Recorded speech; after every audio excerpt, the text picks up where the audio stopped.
Olá, irmãos queridos, bem-vindos a mais uma partilha entre irmãos. Sejam bem-vindos à nossa comunidade Bom Pastor. Estamos aqui na sede da comunidade, no 9º andar da paróquia de Nossa Senhora de Copacabana e Santa Rosa de Lima, aqui em Copacabana, no Rio de Janeiro, e abrimos a porta, o coração, para você chegar, entrar aqui e para a gente partilhar um pouquinho da palavra de Deus. Estou aqui com o Geraldo, aqui nos bastidores, Laura Beatriz. E aí, minha irmã, como é que é? O ano já começando, né? Vamos nós. Começou na força do Espírito Santo. Padre Antônio, tempo novo da igreja. É tão bonito isso, assim, o ano litúrgico. À medida que eu fui, assim, aprendendo, encantada a igreja, assim, como a natureza, né, Padre Antônio? Tem a primavera, o verão, a natureza, e a igreja também tem, é um tempo próprio. Então, olha, eu estou com um pouquinho de saudade do tempo de Natal, foi tão bom, Padre Antônio, mas a gente está num tempo novo, tempo comum, e esse tempo comum é um outro chamado, diferente do chamado que a igreja nos fazia no tempo do Natal, né? Pois é. A natureza tem um ritmo, nosso corpo tem um ritmo, e a igreja, com o ano litúrgico, ela oferece também um ritmo para o nosso coração, para a nossa alma. Uma vida sem ritmo é complicado, né? Porque ela pode ou ser uma monotonia, ou a gente pode querer que todo dia, todo tempo seja uau, e não dá, né? Não é. Então, aprender a cultivar e respeitar um ritmo é algo importante para tudo, para o trabalho, para a vida familiar, também para a vida espiritual, né? Há momentos em que a gente tem assim transbordamentos de alegria, né? Como na Páscoa. Há tempos em que a gente tem um caminho diário a percorrer e a gente deve perceber os belos detalhes do cotidiano, como no tempo comum. Então, aprender a viver com a igreja esse ritmo, me parece que pode ser um trabalhinho legal e que pode fazer bem, né, para a nossa mente, para o nosso coração. Nada disso é por acaso, né? E, de fato, nós estamos entrando agora, mais uma vez, no que o pessoal chama de tempo comum. Antigamente se chamava os domingos do ano, né? Sem a celebração de um mistério particular, né? O mistério do Natal, ou enfim. Nós celebramos o mistério integral de Cristo, né? A presença de Cristo na sua igreja, o agir de Cristo na sua igreja. Contemplamos o seu ministério público enquanto caminhava visivelmente sobre a terra, suas atitudes, suas palavras, todas apontando sempre para o grande evento da morte e da ressurreição do Senhor, mas aprendemos a caminhar com Jesus no seu cotidiano, né? E aprendemos muita coisa, né? Com o modo como Jesus fala, o modo como Jesus age, o modo como Jesus reage às coisas do dia a dia, né? Durante o tempo comum a gente vê em muitos domingos Jesus envolvido com um monte de gente que o procurava, pessoas que tinham perguntas, e a gente vê como Jesus caminhava no meio de tudo isso, né, e administrava tudo isso. Então, é um aprendizado também muito grande, muito legal, que pode ajudar a gente no nosso cotidiano. Ai, Padre Antônio, isso que o senhor falou foi tão bom, tão consolador, porque é verdade, a gente tem a tendência a querer que todos os dias sejam uau, mas não é assim, né? De forma alguma. Então, foi uma compreensão nova do significado do tempo comum, porque é mesmo, a gente lendo o Evangelho, esse Evangelho que a igreja nos dá no tempo comum, um dia Jesus está subindo a montanha, depois ele está descendo, depois ele está indo para perto do mar, depois ele está dentro de um barco, depois ele está acolhendo as crianças que chegam, né? Depois ele, muitas vezes, tocando em doentes. Então, é lindo isso, a gente acompanhar esse dia a dia. Quer dizer que o tempo comum nos ajuda a não apenas olhar Jesus no Calvário, como de uma forma intensa a gente é chamado na Semana Santa, mas ver como é que foi o dia a dia de Jesus ao longo da sua vida pública. Sim.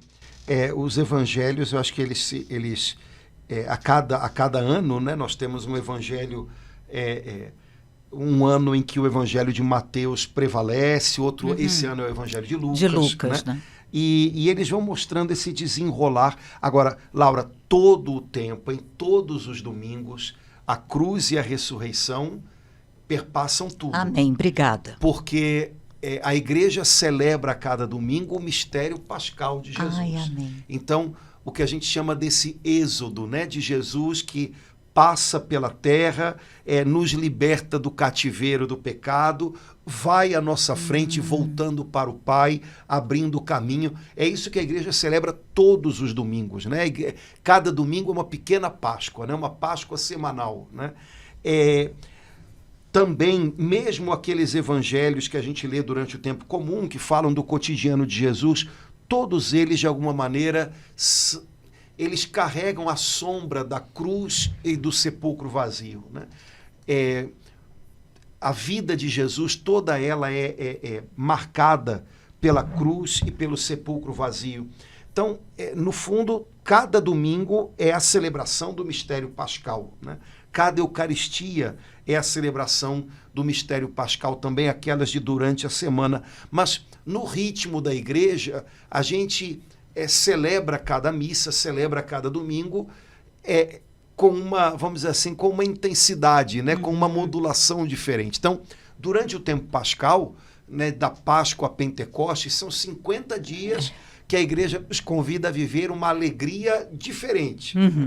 Durante o ano, cada domingo é a pequena Páscoa, vamos dizer assim, é a Páscoa daquela semana, mas não é como os domingos do tempo pascal. Então, o modo como a gente arruma a igreja, o modo como a própria celebração acontece, como as músicas são escolhidas, tudo isso, de alguma maneira, deve falar um pouquinho, né? Assim como a celebração do domingo, ela é diferente das celebrações de durante a semana, né? Toda missa é missa, mas a missa dominical, ela é o centro da nossa semana, da vida da comunidade paroquial. Então, ela tem que ter um sabor diferente. E durante a semana, né, no ritmo da igreja, algo mais contido, né? As missas de durante a semana não deveriam ser, né, tão intensas como a missa dominical, né? Então, esse jeitinho de celebrar, esse jeitinho de ritmar o dia a dia, a semana, né, o ano, isso é uma pedagogia da igreja, né? A igreja nos ensina muito com esses pequenos detalhes. Padre Antônio, como a gente precisa aprender sobre liturgia? Olha, assim, nessa conversa, né? Como eu entendi que eu preciso aprender, que a gente sabe pouco, né? Que sede. Tomara, assim, que tenha, assim, que a gente possa ter mais momentos de liturgia para nos ajudar, os leigos católicos, né? E leigos que estão na caminhada, que estão ali na batalha, buscando como a gente precisa aprender, como a gente ainda sabe pouco, né? Que bom, porque Jesus falou para a gente aprender, né? Ele falou, aprendei de mim, então a gente acha que pelo tempo de caminhada, não, só com essa conversa, né, me deu vontade de aprender mais, para eu entender mais esse ano litúrgico que vem para trazer a cada batizado algo novo, lembrando sempre que no domingo ali a Páscoa do Senhor e ao longo da semana, mas dentro de um tempo comum, a gente precisa aprender mais, Padre Antônio. Eu acho que a melhor maneira de aprender sobre liturgia é participando dela com atenção, vivendo a liturgia e deixando que o tempo da igreja e o modo da igreja organizar o ano litúrgico, deixando que isso reverbere na gente. A tendência da gente, inclusive dos católicos comprometidos que estão ajudando na igreja e tal, é a gente querer fazer a coisa acontecer. E aí a gente começa a querer imaginar missa disso, missa daquilo, celebração assim, disso, daquilo, quando na verdade o tempo da igreja é que deve ritmar tudo. Então, vamos dizer assim, menos a gente tentar promover coisas ou momentos e mais a gente tentar entrar no ritmo e na celebração da igreja. Senão, por exemplo, bom, o domingo é o centro da semana. A missa dominical é o coração, é o sol da vida de uma comunidade. Se a gente não, e isso me parece que é óbvio, porque é assim que a igreja conduz a coisa. Mas se a gente não deixar isso reverberar na gente, a gente vai ficar procurando, durante a semana, celebrações que sejam aquela... Padre e aí Antônio. aquela celebração que não tem problema de ter, mas ela acaba virando o centro da vida da comunidade, quando, na verdade, o centro da vida da comunidade tem que ser o domingo. Entendi, Padre Então Antônio. você pode... Algumas pessoas... mas não tem que ter missa disso, daquilo, missa de cura. Eternamente teve, né? Procura no missal, tem um monte de propostas de missas para diversas circunstâncias. Nós celebramos as missas, né, por intenções de falecidos, de sétimo dia. Então, missas disso ou daquilo sempre houve, né? Agora, o problema é quando a gente imagina que a gente tem que promover essas celebrações quase como se elas tivessem que catalisar a atenção das pessoas mais até do que o domingo, quando não deve ser isso, né? O domingo é o domingo. Então, se a gente faz um trabalho legal de evangelização e de vida paroquial, as pessoas vão se acostumar a fazer do domingo o dia a partir do qual a semana gira. E isso vai fazer com que elas entrem no ritmo da igreja, e isso vai ser, vou usar uma expressão, né, terapêutico para elas. Isso vai ajudá-las a arrumar, organizar a vida de um jeitinho melhor. Mas foi tão bom isso que o senhor falou, porque é verdade, Padre Antônio. Às vezes a gente vê assim, missa quinta-feira para a libertação de todos os traumas da infância. E sem querer, isso pode, sei lá, me veio isso agora, pode dar a impressão para o católico de que essa missa para a libertação dos traumas da infância tem o peso de uma missa de domingo. Eu acho que a missa é a missa, mas no ritmo da igreja, o domingo é o que me coloca no mesmo ritmo da igreja, do coração de Deus, né? E por aí vai. Então, ai, que bênção. E assim todo o resto, né? Uma vez, não sei quem, foi uma acho que foi alguma coisa de imprensa, sei lá, para a internet, que foi lá na igreja falando do dia, era para mostrar a festa de Nossa Senhora de Fátima, né? Então, é o dia mais importante do ano aqui na paróquia. Eu falei, não, o dia mais importante do ano é o domingo da Páscoa. Seja legal, na igreja de Nossa Senhora de Fátima, na igreja de Santo Expedito, na igreja de Santo Antônio, o dia mais importante do ano da paróquia é o domingo de Páscoa, é a vigília pascal, não é a festa do padroeiro. Senão a gente embola o meio de campo, né? Nós somos cristãos e somos católicos, então que os outros tenham dificuldade de entender isso não é problema, mas que a gente não tenha isso arrumado na nossa cabeça é problema. Então, o centro de tudo é o mistério da morte e ressurreição de Jesus.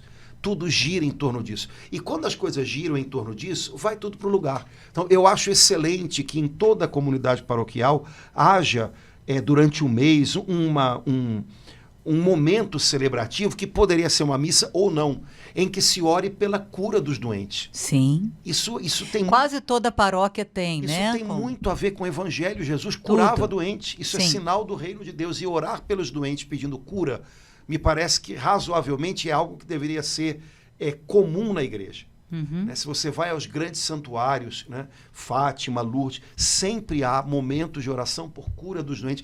E também nas paróquias, isso me parece que é altamente recomendável, né? Porque faz parte da missão da igreja. Jesus mandou, e não mandou só para aquele tempo, e de curai os enfermos, libertai os oprimidos pelo diabo. Então é ótimo que haja isso. Não me parece zero problema com relação a isso. Só que isso tem que estar inserido em algo, num horizonte, num quadro mais amplo. E o quadro mais amplo que, vamos dizer assim, é a moldura da vida de uma comunidade, é a liturgia da igreja. Então, o domingo, né, é o centro, é o sol de cada semana. E aí as pessoas são ajudadas e ensinadas a entrar nesse ritmo e a coisa vai bem. O domingo é o sol de cada semana. Então, assim, É bom até que a gente faça assim uma preparação especial para ir para a missa de domingo, né? O domingo é para ser domingo, né, gente? É o primeiro dia da semana, né? Porque o segundo dia da semana é a segunda-feira. Né? A segunda, não tem a primeira-feira, né? É a segunda-feira. O dia primeiro da semana é o domingo. Então, é ele que ordena, ele que organiza a gente por dentro, para que a gente possa ter uma semana organizada também por fora. Então, trazer essas coisas que são, né, repito, o ritmo da igreja, trazê-las para a nossa vida e aproveitá-las, eu acho que é muito salutar para a gente, é muito terapêutico, porque a gente vive num mundo de atropelos. A gente, né, nem termina uma semana, já começa outra, não termina um mês, já está embolado com o outro. E a igreja ajuda a gente a colocar um pouco de ordem nisso, fazendo com que a nossa vida gire em torno da celebração da morte e ressurreição de Jesus. Quando a nossa vida gira em torno disso, a gente consegue colocar um pouquinho de ordem no resto das coisas. Então, acho que é uma coisa importante, né? Amém. E, Padre Antônio, eu fiquei com vontade, então, de ver qual é o evangelho do primeiro domingo do tempo comum. Eu vi antes e aqui de liturgia e vi que o evangelho do primeiro domingo... Na verdade, é o segundo, né? Porque o primeiro... o primeiro foi o do batismo do Senhor. Do tempo comum? É substituído o primeiro domingo do tempo comum pela festa do batismo do Senhor. Aí a gente entra na primeira semana do tempo comum, que é essa que a gente está vivendo agora. Tá. Domingo que vem já é o segundo domingo do tempo comum. Né? Que o tempo comum é o tempo. Né? Ainda que o primeiro domingo do tempo comum tenha sido... como é que a gente pode dizer, encampado pela festa do batismo do Senhor por conta do calendário. Tem uma série de coisas. A arrumação dos dias nessa época do tempo do Natal para o tempo comum, ele é um pouquinho complicado. Então, esse ano, a festa do batismo do Senhor foi para o primeiro domingo do tempo comum. Estamos na primeira semana do tempo comum. Domingo que vem é o segundo domingo do tempo comum. Então, estamos... já com o tempo comum iniciado. Né? Se não fosse a festa do batismo do Senhor, a que a gente celebrou nesse domingo passado, acho que o evangelho seria o quê? Ou é o domingo? Vamos ver aqui não, é a Bodas de Caná. Bodas de Caná, pois é. Esses evangelhos... Bodas de Caná, batismo de Jesus, visita dos reis, né, ao Senhor, eles são evangelhos de epifania, ou seja, esses evangelhos eles estão muito ligados um com o outro, porque eles são evangelhos que manifestam, que revelam a identidade de Jesus, seja na sua infância, seja no início do seu ministério. Então, tanto na visita dos sábios do Oriente, quanto no seu batismo, quanto nas bodas de Caná, Jesus está manifestando aos homens quem ele é, a sua identidade. E está nesses eventos como que dando para a gente a plataforma do que ele vai fazer caminhando conosco sobre a terra. Então, esses evangelhos, na liturgia da igreja, desde a igreja primitiva, desde a igreja dos primeiros séculos, eles caminham juntos. E esses domingos, né, o domingo das bodas de Caná, a festa do batismo do Senhor, a festa da Epifania, esses dias foram sempre muito comemorados próximos e de uma maneira sempre muito... né, festiva. Entre os ortodoxos, existem algumas coisas que eles fazem que ainda mostram muito essa proximidade dessas festas. Entre a gente, isso se perdeu um pouquinho. A gente organizou a coisa mais quadradinha e se perdeu um pouco. Mas esses três evangelhos, o anúncio desses três evangelhos e o modo de organizá-los no calendário, desde a igreja primitiva, é uma coisa bem coesa. Jesus se manifesta aos homens quando os sábios do Oriente vêm a ele, então ele é o rei das nações. Jesus se manifesta aos homens quando ele é batizado no Jordão e, de algum modo, a Trindade se manifesta, ele é o Filho de Deus. Jesus se manifesta aos homens quando ele realiza o seu primeiro milagre, que tem um monte de coisas importantes escondidas. Então, ali, ele já antecipa, de algum modo, o mistério da Páscoa, o mistério de Pentecostes. Ele se mostra também como o princípio de uma nova criação. Então, tem muita coisa acontecendo nessas celebrações e elas valem a pena. Esses evangelhos têm muita coisa escondida. Pena que, às vezes, não dá, o padre, coitado, para tentar, né, na homilia, arrumar um pouquinho esse quadro, ele tem que, né, se virar nos 30. Então, às vezes, é difícil para a gente conseguir passar para as pessoas o quanto tudo isso tem detalhes que, né, são muito bonitos, acabam passando despercebidos. Mas a turma que gosta de ler a Bíblia, né, depois pode retomar a Bíblia e, de repente, às vezes, num pé de página, alguma coisa assim, se faz menção a esses detalhes que, às vezes, nas celebrações, passam despercebidos. Então, nessa semana, vai ficar assim, vai ser uma experiência incrível, porque no domingo passado a gente viu um momento em que Jesus foi batizado no Jordão por São João Batista, quer dizer, iniciando, né, a sua vida pública. E no domingo que vem, a gente vai ver primeira manifestação, primeiro milagre de Jesus, aquele acontecimento incrível. Eu sempre fico encantada. O primeiro milagre não foi curando um doente, né? Foi num casamento, né? Transformando a água em vinho. Então, que lindo. Domingo passado, a gente viu o batismo de Jesus e agora, no domingo que vem, as bodas de Caná. Isso. Então, vamos dar uma olhadinha no Evangelho de São João, porque eu acho que esse Evangelho das bodas de Caná, ele tem um monte de coisa. Esse então, tem um monte de coisa interessante que vai embora e a gente nem desconfia. Padre, né? Antônio, uma coisa só, olha a cabeça da gente. Eu vi que era bodas de Caná, então eu fui direto para o Evangelho de Lucas. Olha só como é que... Porque eu sei que o Evangelho de São Lucas é o que mais fala de Nossa Senhora. Então, mas não é, Não. né? Tá em João.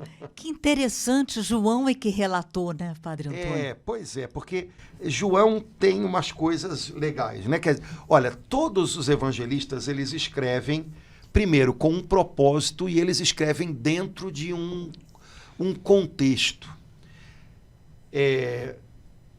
Essa semana que passou, um jovem veio me falar, por que a gente tem o Antigo Testamento se Jesus cumpre tudo, realiza tudo, ele é o Salvador, e a gente já tem o Novo Testamento falando sempre de Jesus? Por que a gente tem o Antigo Testamento? Não precisava do Antigo Testamento.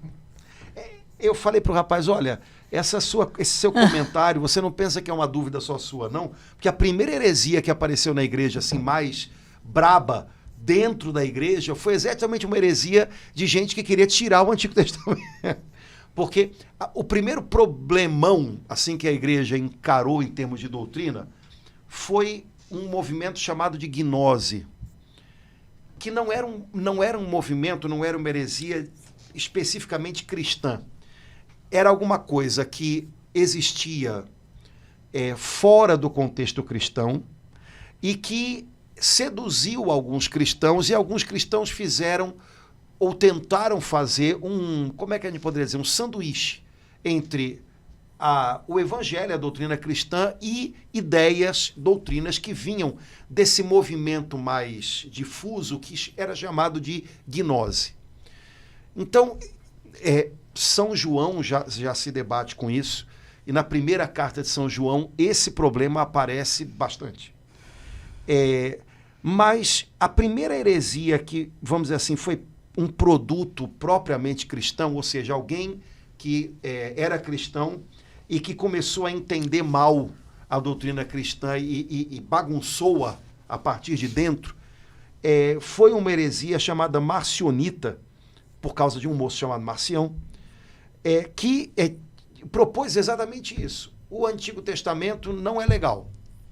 Vamos tirar o Antigo Testamento. Ele incluiu os Salmos aí? Tudo. Vamos tirar o Antigo Testamento da Bíblia. Ele disse até coisas piores, mas eu não vou entrar em questão para não bagunçar muito o meio de campo. Na verdade, evangelho, ele só queria basicamente o de Lucas e algumas cartas de São Paulo. Ele diz, isso basta. O resto o resto não. E o Antigo Testamento era para ser ignorado, literalmente, né? Alguns autores dizem que não, ele dizia que mantém, mas é para mostrar como está errado. Bom, não entro em jogo agora aqui em questão por que ele falou isso tudo. Mas só para dizer que muita gente ao longo da história da igreja pensou parecido. Só que sem o Antigo Testamento, eu não entendo Jesus. Uhum. Sem o Antigo Testamento, eu não abordo Jesus dentro daquele horizonte que foi tecido pelo Pai para que ele brilhasse. Então, não dá. Sem o Antigo Testamento, não rola, né? A gente vai ter uma visão de Jesus distorcida. Portanto, todos os autores de evangelhos, Mateus, Marcos, Lucas, João, eles tinham um público-alvo, né, um primeiro público, e tinham o seu horizonte, né, vamos dizer assim, de abordagem a partir do qual eles queriam que Jesus fosse compreendido. E a partir do qual eles acreditavam que Jesus deveria ser compreendido, senão, né, seria mal entendido. Ora, João, o Evangelho de João, considera-se com muita tranquilidade que ele é o último a ser escrito.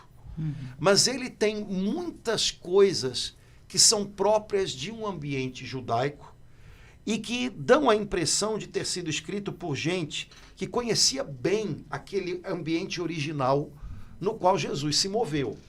Então, durante algum tempo se pensou, o Evangelho de João foi atribuído ao apóstolo João, mas ele foi escrito por algum discípulo muito depois. Hoje em dia, olha, tem muita coisa nesse Evangelho que é muito de quem estava lá. E tem coisas aqui que são um tesouro, de fato, que deve ter sido posto aqui por quem estava lá. É uma coisa muito, né? E dentro de um contexto muito judaico, né? Numa tentativa de falar aos cristãos que vinham de um ambiente pagão. Então, no Evangelho de São João, volta e meia aparecem... E Jesus é o Messias, que quer dizer Cristo. Tem como se fossem uns parênteses para tentar explicar coisas que são muito judaicas, né? Mas São João quer mostrar para a gente que Jesus veio para cumprir, para ser a plenitude daquilo que o Antigo Testamento manifesta. Então, não por acaso, algumas coisas aparecem logo no começo do Evangelho de João. Exemplo, as primeiras palavras do Evangelho de João. Uau. João, capítulo 1, versículo 1. No princípio. As primeiras palavras do livro do Gênesis. No princípio. Mas não é por acaso isso, né? Ele não escreveu, não, ele poderia ter escrito, que lindo começado isso, de qualquer Deus. maneira, né? Mas é como se ele estivesse dizendo, olha, aquela história que começou ali e que foi borrada pelo pecado, usando uma expressão que João usa muito, né? Que foi apagada, né? Porque o homem vivendo no pecado está em trevas. Essa história ela começa a ser reescrita aqui. Então, aqui é o princípio de uma nova criação. Aqui é o princípio da restauração de todas as coisas. Aquele que é a luz do mundo vem para fazer com que a criação seja iluminada novamente pela graça de Deus, pela bondade de Deus, para ser resgatada, arrancada daquelas trevas, daquela escuridão na qual o mundo jazia. Então, o início do Evangelho de João é no princípio. Que Depois, beleza. tem um prólogo no qual ele fala, né, do verbo de Deus, né, junto do Pai. E ele começa no capítulo 1, no versículo 19, a falar do início do ministério público de Jesus. Ele começa com o testemunho de João Batista e vai avançando em direção ao início do ministério de Jesus. Nesse capítulo 1, a partir do versículo 19, ele estrutura tudo como se fosse uma semana. Então, se você der uma olhadinha, no versículo 19 do capítulo 1, ele começa falando de João Batista, João Batista que fala que não é o Messias, João Batista que está batizando em Betânia, além do Rio Jordão, parará. Então, isso conta como um dia. Nunca tinha reparado isso, Padre Antônio. No versículo 29, no aparece, dia seguinte. No dia seguinte. Uau! Depois, no versículo 35... No dia seguinte. Uau! Aí, nesse trechinho, se fala dos discípulos de João que seguem Jesus. Então, mais um dia. Entra aí um quarto dia. Depois, continua. Versículo 43. No dia seguinte. Depois, capítulo 2, versículo 1. Começa com 3 dias 3 depois. dias depois. Nossa, soma Padre 8 Antônio. dias. Incrível. É uma semana. Nunca tinha pensado como nisso. a primeira criação. Uma semana. Ai, que coisa. Mais um dia. O 8º Meu dia. Deus. Na linguagem nova da criação. Bíblia, o 8º dia é o dia seguinte ao dia do descanso. Portanto, é o primeiro dia de uma nova criação. É o primeiro dia do recomeço da obra de Deus. E detalhe, João faz no dia seguinte, no dia seguinte, no dia seguinte, somando 5 dias. Mas, a partir de um determinado momento, que é o capítulo 2, ele não fala mais no dia, ele fala 3 dias depois. Uma linguagem que quem tem o ouvido atento ao Novo Testamento faz logo a ligação com a Páscoa da Ressurreição. Então, 3 dias depois, no 3º dia, isso que ele está falando aqui tem a ver com a ressurreição. Uau, que beleza. É como se fosse uma música que vai sendo tocada e você tem que estar atento, né? Então, 8 dias, né? O 8º dia é o dia do milagre de Caná. Mas o milagre de Caná, ele acontece 3 dias depois. Então, é algo que tem a ver com o 3º dia, o dia da ressurreição. É algo que acontece no 8º dia, o dia da nova criação. Então, nada disso é por acaso. Né? João não está... nem percebi, fui escrevendo e não notei. Né? Óbvio que ele percebia, ele sabia o que estava fazendo. Né? É interessante, Laura, porque eu acho que... Que beleza na Terra Santa, se eu não me engano, no santuário da multiplicação dos pães, encontraram, há uns anos atrás, uma pia batismal, que não é uma pia, né? É uma piscina. Batismal do 4º século, sei lá, talvez até um pouquinho, mas do 4º século certamente.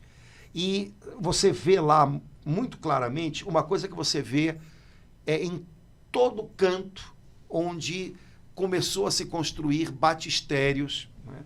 lugares fixos para se batizar cristãos. Normalmente essas piscinas ou essas pias grandes, porque o pessoal entrava nelas, normalmente todas elas têm 8 lados. Se você for a Lucca, a Florença, né, são coisas já bem depois, mas você vai ver, Lucca tem um batistério bem antigo, né, na Itália, tem um batistério, sei lá, talvez do século VI, em que você vê que as paredes são 8 paredes. Se construíam os batistérios sempre com esses 8 ângulos, essas 8 paredes, para lembrar que quando você é batizado, você está entrando na nova criação. Ah, meu Deus, que beleza. Está acontecendo na sua vida o 8º dia. Né? Então, era muito comum isso. Né? Se você olha, vai lá, conta. Se não é um quadrado, que aí já é uma coisa, né? Mas se é uma coisa antiga e tem várias paredes, conta, eu garanto que você vai achar 8. Porque era como se fosse um código. Né? No dia do batismo, nós estamos entrando nessa nova criação que Jesus trouxe, que Jesus iniciou. Né? Deus está refazendo todas as coisas em Cristo. E você agora faz parte disso, porque você está sendo batizado, você está sendo enxertado em Cristo. Então, essas coisas também não são por acaso, né? Às vezes as pessoas... mas por que igreja... Tudo tem um sentido, né? Conta, repara, percebe. Você vai ver que tem alguma coisa sendo dita ali também. Né? Então, lindo, Padre Antônio. O milagre das bodas de Caná não é por acaso, né? Não Sim. é uma... escorregou, caiu, fez... Não. Né? Depois, no Evangelho de João, lembrando que os milagres não são chamados de milagres, eles são chamados de sinais. Uhum. Então, todo milagre é alguma coisa para a qual você olha para ver algo maior. Né? Uhum. Eu, quando olho para um sinal, eu sei que eu não posso ficar olhando para o sinal, porque o sinal está me remetendo a alguma coisa que vai depois dele. Então, cada milagre realizado por Jesus, para São João, é um sinal. Ou seja, aponta para algo maior, aponta para algo além. É com essa chave que eu tenho que ler as bodas de Caná. Então, 3 dias depois, né, celebrava-se um casamento em Caná da Galileia. E a mãe de Jesus estava presente. Então, já é uma realidade, né? Casamento é uma realidade natural. Né? Quando Deus nos fez, né, Deus instituiu o casamento como uma realidade natural. O casamento é uma regra fundamental da primeira criação. Né? É um símbolo também da comunhão dos homens com Deus. No Antigo Testamento, você vê muitas vezes Deus se apresentando ao povo de Israel como um noivo e vendo Israel como uma noiva. Não por acaso também Deus faz uma aliança com Israel. Ora, é claro que existem alianças de muitos tipos, mas Deus, se apresentando sempre como o noivo do seu povo, ele considera que a sua aliança é como um casamento, né? De tal maneira que a lei que Deus apresenta ao povo é considerada por Israel como um presente de casamento que Deus dá ao seu povo. Então, é numa festa de casamento que acontece o milagre das bodas de Caná. Né? Jesus vai fazer algo que vai elevar a criação, que vai levá-la a um novo nível. Jesus recria todas as coisas, mas não para torná-las simplesmente como elas eram no início, mas ele traz algo mais, ele traz algo novo, ele nos faz ir além.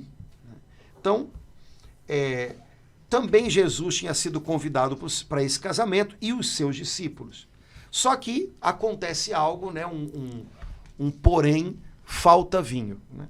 Assim como a criação primeira de Deus, também aconteceu um porém, o pecado entrou no mundo. Né?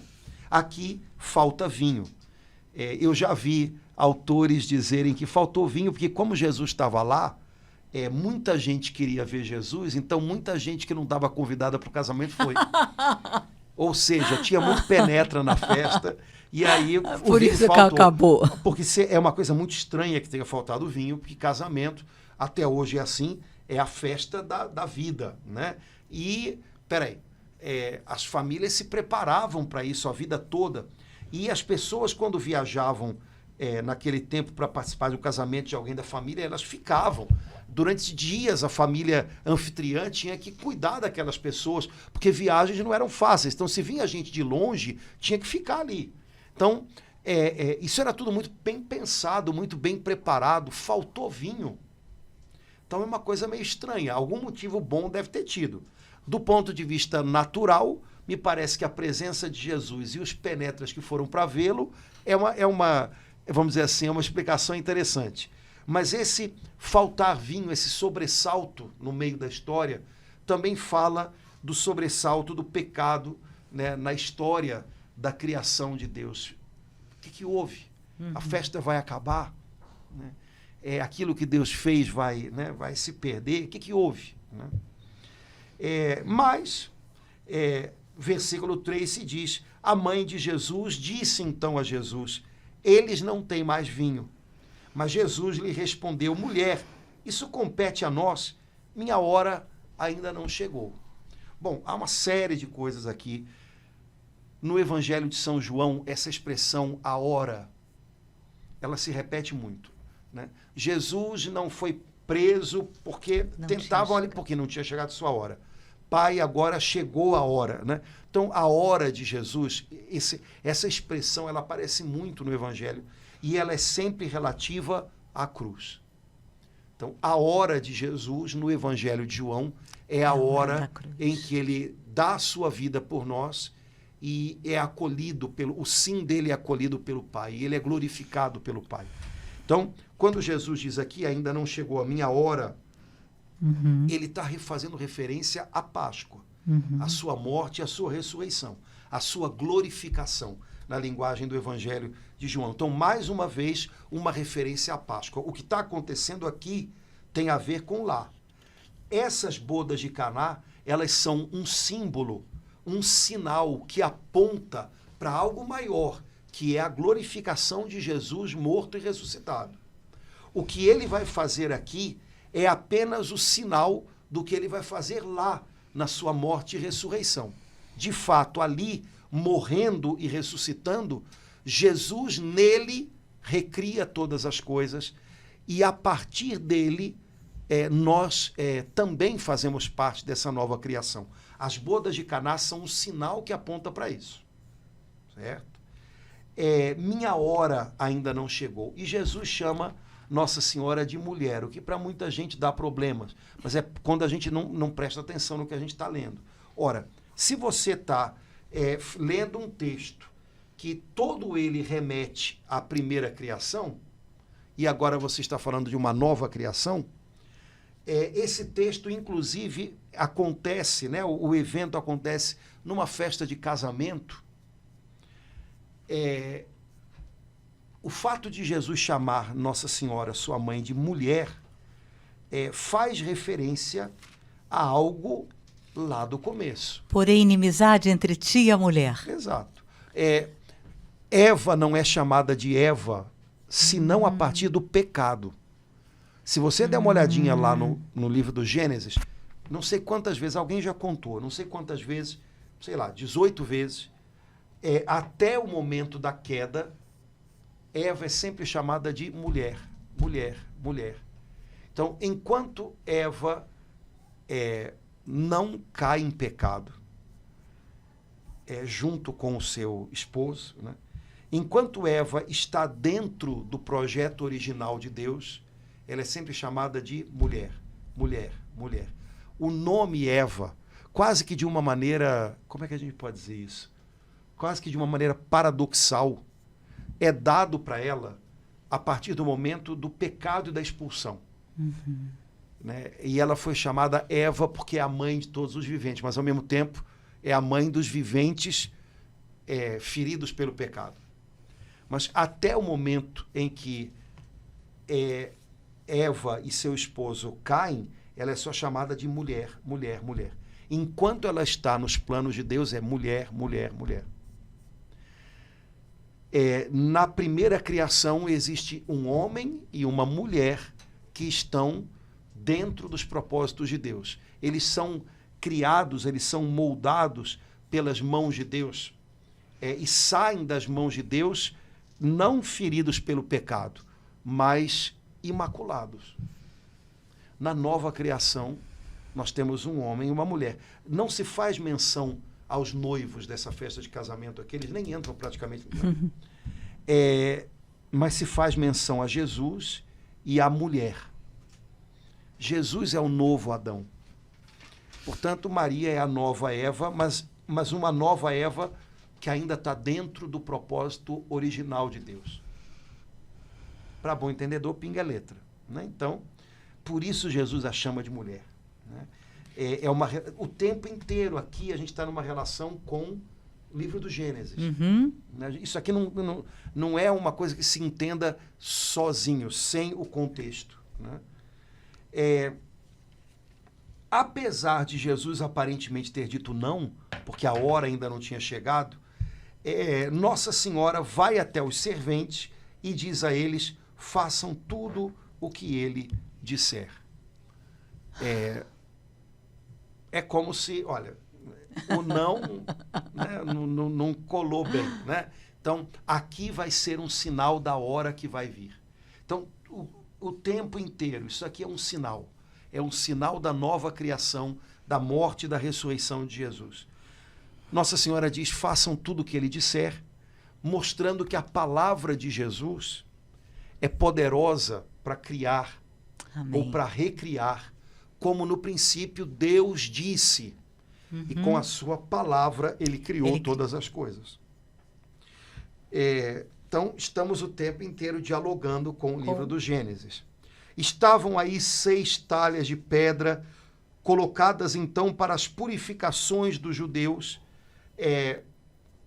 6 talhas de pedra, né?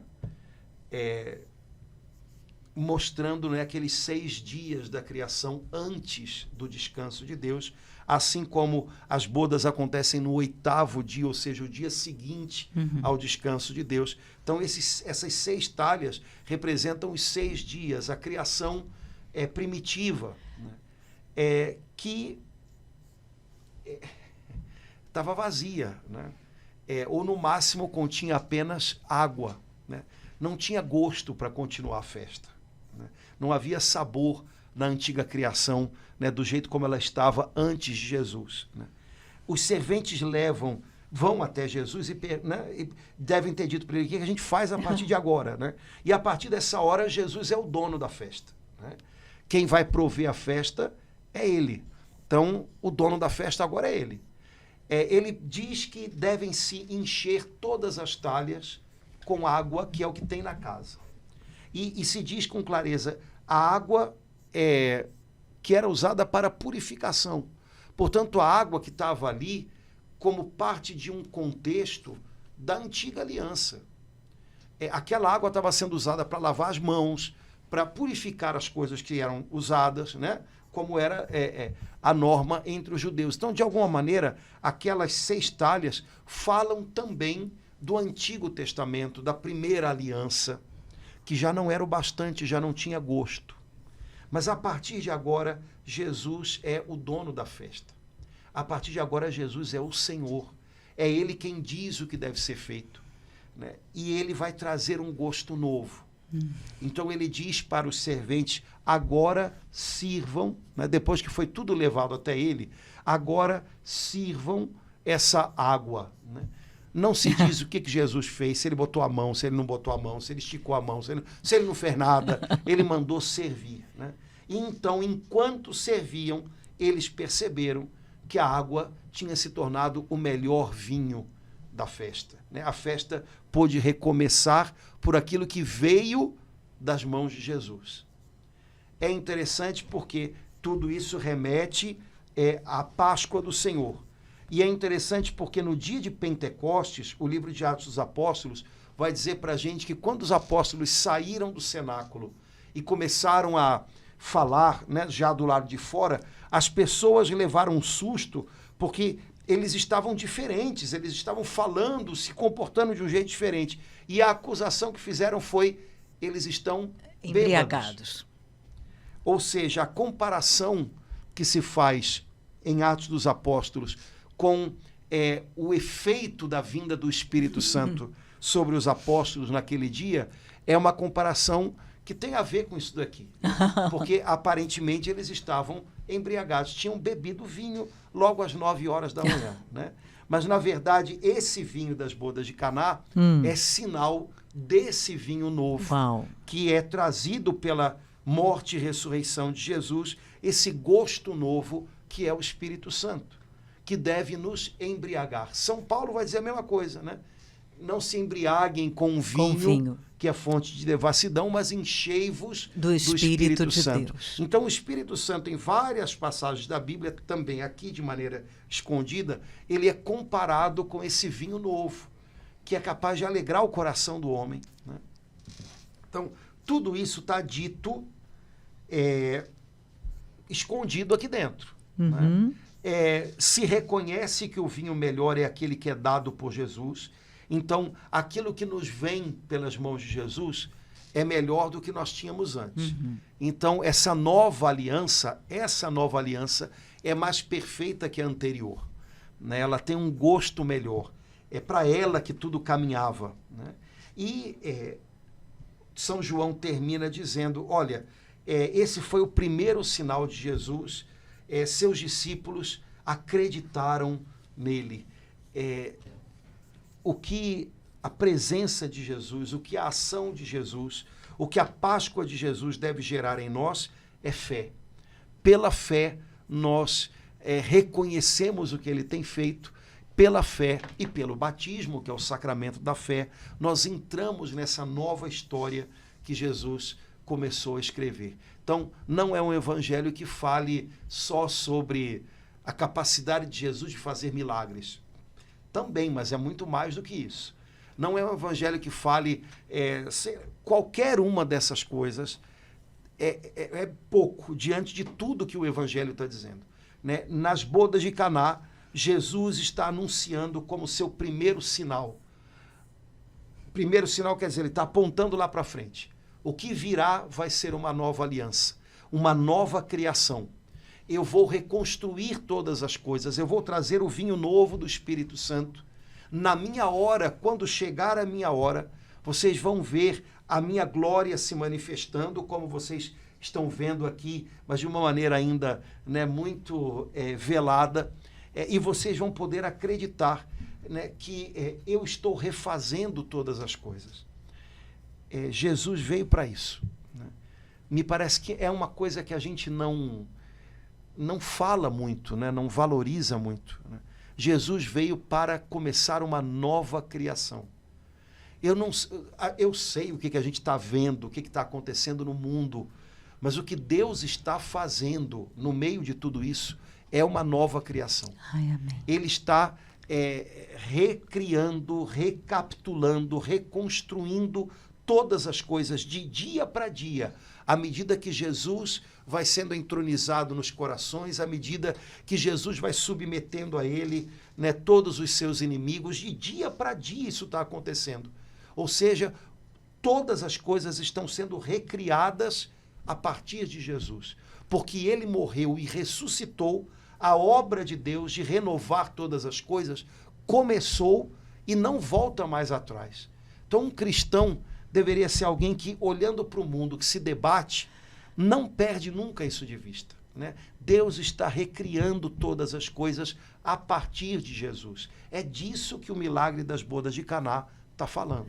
Padre Antônio, eu estou tendo o entendimento que, assim como a gente está tendo agora uma nova leitura das bodas de Caná, aqueles pontos escondidos, aquela relação com Gênesis, com a criação o tempo todo, para que a gente compreenda, da mesma forma, sinto que o Espírito de Deus está nos ensinando com esse evangelho a ter uma outra leitura para a nossa vida, né? Porque às vezes a gente olha a nossa vida, a vida do país, a vida do mundo, né? E dá um desânimo total. Eu falei, meu Deus, só consegue ter uma palavra, misericórdia.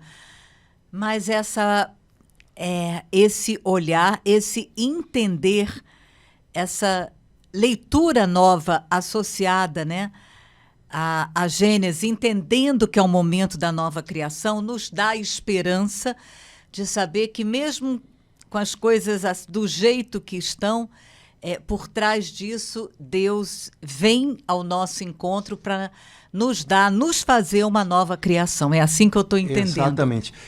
Essa semana eu estava conversando lá na igreja que é engraçado, às vezes a gente ouve as pessoas dizendo assim, o mundo está muito estranho, Deus tinha que jogar um troço aqui, explodir e fazer outro, né? Fazer de novo.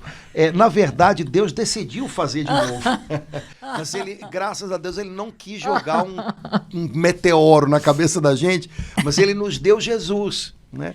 Amém, e em Jesus, amém, Deus já amém. está refazendo todas as coisas. Amém. Deus já está recriando todas as coisas. Mas é preciso crer nele, é preciso olhar para ele. Ter olhos para ver. Né? O problema nosso é esse, é que a gente olha para todo o resto e não olha para Jesus. Né? E o mundo faz de tudo para tirar pra gente não olhar. O diabo faz de tudo para a gente tirar os olhos de Jesus, para a gente desanimar. Porque enquanto você olha para Jesus, você não desanima. Uhum. Não, ele é o começo de uma nova criação, ele ressuscitou. Amém. Agora, o alfa e o ômega. Se a gente tira os olhos dele um minutinho, né, como Pedro fez lá no meio da tempestade no Mar da Galileia, a gente afunda. Porque o que os homens fazem é continuar batendo na mesma tecla, é continuar pecando, é continuar errando. Mas o que Deus fez nos dando Jesus, essa é a novidade. Sabe, a gente vive num mundo que é doido por uma novidade. A gente precisa de novidade para vender, para comprar. Mas um cristão sabe que a grande novidade é Jesus. E se não há Jesus em algum lugar, não tem nada de novo aí. Nada de novo. Podem pintar, podem fazer, podem acontecer. Você vai ver que são histórias que se repetem. Mas onde Jesus está, aí existe verdadeiramente uma novidade de vida. Porque Jesus é o novo de Deus para nós. Então, o segredo é a gente cavar nessa mina inesgotável e tá sempre, né, se enchendo das suas riquezas. Mas Deus escolheu recomeçar, recriar, reconstruir todas as coisas em Cristo. E a gente já faz parte disso, desde o dia do nosso batismo. Amém. Agora, a grande questão é como é que eu decido viver? Eu vou viver em novidade de vida com Cristo? Ou eu vou viver, né, de maneira velha, sendo ritmado pelo mundo? Eu vou entrar no ritmo da nova criação, o ritmo de Cristo? Ou eu vou continuar vivendo no ritmo do mundo, desse mundo envelhecido, amargo? Essa decisão é que a gente deve ter. Olha, agora eu estou amando mais do que nunca o título desse momento lindo que a gente vai viver hoje à noite, Verão a Deus. Isso aí, profético, Verão a Deus. Amém. Vamos ver Deus onde Ele se deu a nós. Amém. Em Jesus, né?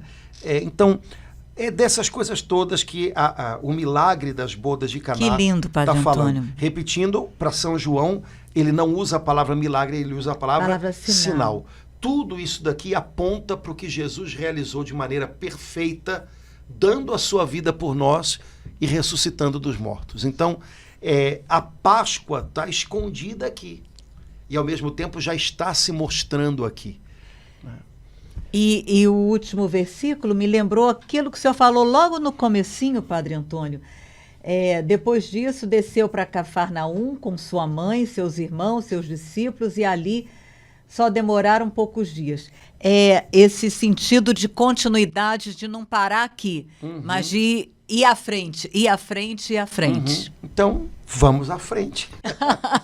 Estamos começando, né, mais um tempo novo aí da igreja, o tempo comum que vai até a terça-feira antes da quarta-feira de cinzas, depois entramos na quaresma e nas coisas cotidianas de Jesus, no que ele fez, no que ele disse, a gente já vê, de algum modo, né, aquilo que ele realizou plenamente, sem defeito algum, dando a sua vida e ressuscitando por nós. Uma nova criação começou. Uma nova criação, né? Começou. Um novo tempo de Deus e a gente faz parte disso e a gente deve entrar nisso por inteiro. Então, olha, Padre Antônio, esse podcast está muito abençoado porque hoje é quarta-feira, né?